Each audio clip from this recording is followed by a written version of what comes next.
Many of the big professional grade supplement companies, so think Pure Encapsulations, Thorne, Integrative Therapeutics, right, generally have much higher standards, which is great. But most of these big companies, they do all of their testing in-house. I don't like that. I don't fully trust that. You should be sending your product to a third-party lab to have your stuff tested. Like, it's just, to me, I don't know why that's not the gold standard. It's wild. They don't disclose their results at all. They just say like tested and pass, whatever regulations. But as we know, a lot of those regulations are like bare minimums. They don't really mean a whole lot. It means it's like safe for consumption, but doesn't meet the standards of what you actually want to be consuming. And it's a huge gamble to take. I'm not going to lie. We decided to third-party test every single batch that we make, and we publish the results on our website. You can go look it up. You can go see the results. We test for every pesticide you can possibly test for. We do it all. Now the consumer is getting very, very smart. They're way more educated than before. They're demanding cleaner products. They're demanding transparency. Like, companies aren't going to be able to get away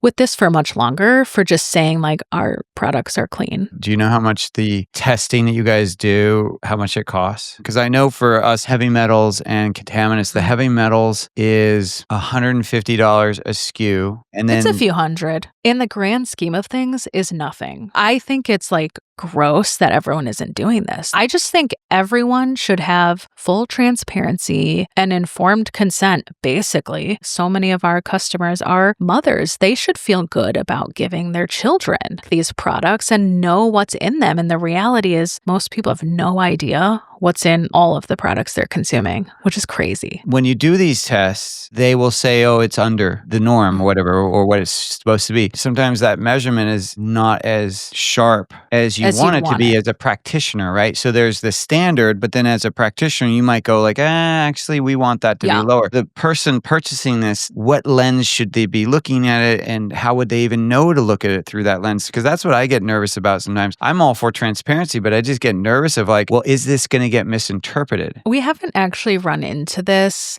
Honestly, I kind of doubt a lot of people are downloading our like CFAs and reading them, but that's where a lot of this falls on our scientific director, Dr. Genevieve. We try and model like the levels we want to see based off of what is naturally occurring in the soil. When you're making a product like a mineral product or a magnesium, this is important for people to understand. There most likely will be low levels of some of those metals. Metals are naturally occurring in our environment. So you're talking about a salt magnesium that literally comes from rocks in the earth. Don't freak out if there's like really low levels of like arsenic and cadmium. We are designed to live with these things in our world. I don't think many companies would actually give you their testing results, honestly. Because if you have nothing to hide, what do you care? Are you seeing the outcomes of some of these heavy metals or some of these ingredients showing up in people's chronic health issues? Yeah. The hard thing is, again, which is it? It's that toxin bucket analogy, right? We're all kind of born with a certain size bucket. A lot of that might be genetic. Every little additional thing is like a drop of water in your bucket. Toxic air from pollution, ultra-processed food, stress, right? Medication side effects, like every extra thing, and eventually you're overflowing. Was it that electrolyte that has a ton of maltodextrin what threw you over the edge? I've seen problems with stevia actually a lot in practice. It can really like bloat people. That's what's so fascinating about stevia. Stevia is a leaf. But that is not what's in your white powder scoop. What are they doing to said organic stevia leaf to make it a powder in your electrolyte? So just because something says it's stevia, what chemical processing is happening to super concentrate it into like one tiny drop is making your 30 ounces of water taste like raspberry. You're like, it's not natural. They're not like chopping up dried stevia and throwing it in the packet. Let's look at your electrolyte powder, for example, okay? So yours has no added flavors other than the flavoring, because you mentioned, well, we have a superior product. What makes the rest of your ingredients superior, and what are other people doing that you aren't? We always look at like sourcing for things. And so a lot of calcium in electrolytes and calcium supplements and anything with calcium calcium is synthetic calcium. That means it's made in a lab. We source our calcium from algae. Those are the different things we do. We always want to source stuff from like nature or from food wherever possible. Here's something people need to understand. Sometimes in the market, like you cannot literally get something from the US. Sourcing is limiting. So our commitment is to always get stuff in the most natural, like cleanest form possible and always evolving. So like our first round of electrolytes, we did not have calcium in there. But as the months went on and we researched more and studied the content of like mineral rich water, Dr. Genevieve was like, we need to put a little bit of calcium in this. You look up the content of like San Pellegrino, for example, and mineral waters, they all have calcium. And it's super important for absorption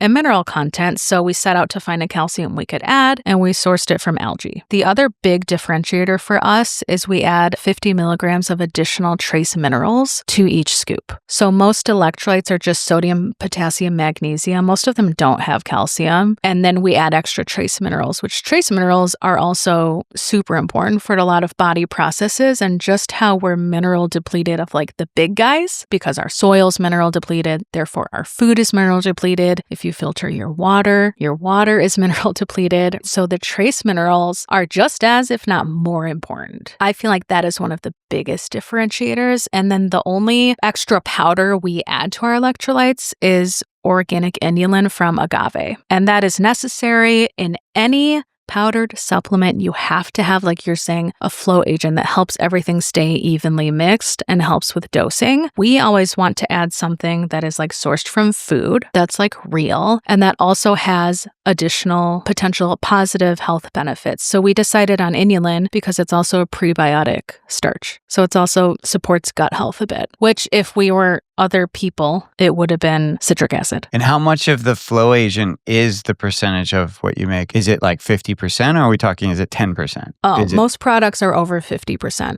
It citric is. acid. Oh, yeah. Yeah. For Wow. sure. And it usually, in my opinion, it's just to bulk it up. Right. And this is another big, like, kind of come to Jesus moment we had as a team is our factory was like, I don't think you guys understand how small these tubs and scoops are going to be. They're tiny. You know, you've had our stuff. In comparison, it's like a tiny little scoop for our electrolyte. Or if they were stick packs, they'd because be people don't need that miniature. much. Their kind of comeback to us was like, people might get this and be like, I paid this amount of money for this and this is all I'm getting. And so we kind of wrestled with that because their advice was you might want to bulk this up a bit more, right? Interesting. And so we went back and forth on it and we're like, no, actually that's our entire message. And now our tagline is small scoop, big good. It's like the minimal amount, the absolute lowest amount necessary to maintain accurate dosing, to make sure everything's mixed, right? You don't want the whole bottom of your electrolyte tub to be salt and it tastes terrible. And, you know, different things have different weights and they need to stay mixed properly. So you do need that. So that is one thing some people in like the super clean movement are like, none of that should be in there. It's like, oh, that's not possible. You do need something, but we can use very clean ingredients that also have added benefit.